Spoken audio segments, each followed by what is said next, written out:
पश्चिम बंगाल में चुनाव नतीजों के बाद माहौल काफी तनावपूर्ण हो गया है। कई जगहों से हिंसा, झड़प और तोड़फोड़ की खबरें सामने आ रही हैं।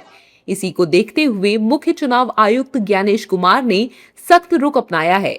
उन्होंने साफ निर्देश दिया है कि जो भी लोग हिंसा भड़काने या तोड़फोड़ में शामिल हैं, उनके खिलाफ तुरंत कार्रवाई होनी चाहिए।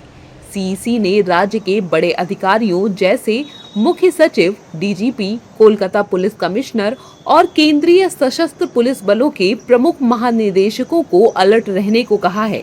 ज्ञानेश कुमार के निर्देश के बाद राजनीतिक प्रतिक्रियाएं आ रही हैं। एनडीए नेता उनके निर्देश को सही बता रहे हैं। ये तो हिंसा करने के लिए ही जाने जाते थे। ये तो पीछे जब चुनाव हुआ था तो सैकड़ों लोगों को मारा, सैकड़ों बहु बेटियों की इज्जत लूटी। छिटपुट घटनाएं ये भी हुई हैं, मगर जो ये हिंसा की एक पहली वारदात आई है, निश्चित रूप से उसको कड़ी से कड़ी सजा मिलनी ही चाहिए और ऐसी सजा मिले और कि इस घटना को करने वाले लोगों के साथ पुस्तक लोग कांपे।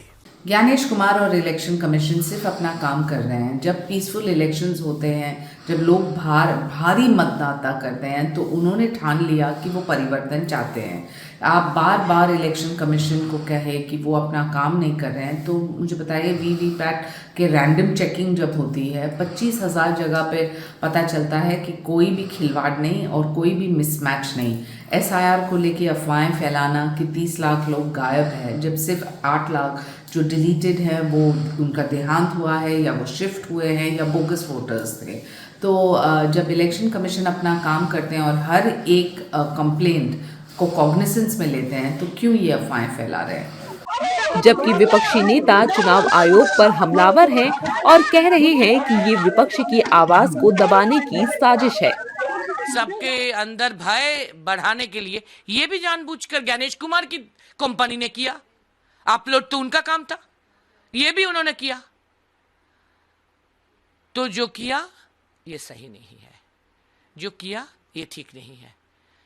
हम उतना ट्रांसपेरेंट है, अगर ये पीपल्स मैंडेट होता तो हम मान लेते, लेकिन पीपल्स मैंडेट को काउंटिंग के दिन जैसे मिस हैंडल किया गया, जैसे डेमोक्रेसी की हर हद पार कर दी, जैसे इलीगल काम हुआ, जैसे अनकॉन्स्टिट्यूशनल हुआ। ज्ञानेश कुमार जी, अगर आपकी बात सही सबने मान ली तो सारे भारतीय जनता पार्टी के नेता और कार्यकर्ता गिरफ्तार हो जाएंगे, जिन लोगों ने उत्पात बंगाल में मचा रखा है।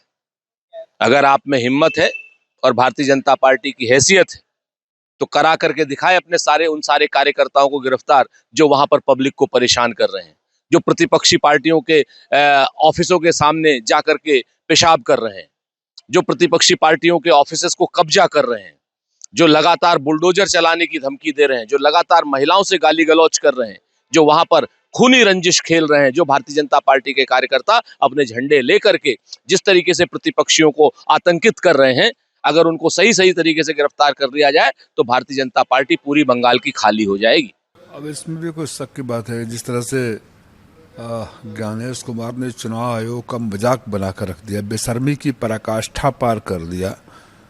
मुझे लगता है कि आने वाली पीढ़ियां कभी चुनाव आयोग के बारे में पढ़ेगी और चुनाव आयुक्त के बारे में पढ़ेगी तो ज्ञानेश कुमार को माफ़ नहीं करेगी। और सत्ता के अहंकार में भारतीय जनता पार्टी सरकार ने जिस तरह से 2.5 लाख पैरामिलिट्री फोर्सेस लगाकर सुप्रीम कोर्ट आंख बंद कर था, अगर ये माहौल रहा और यही तरीका रहा चुनाव कराने का, तो फिर चुनाव कराने की जरूरत ही क्या है?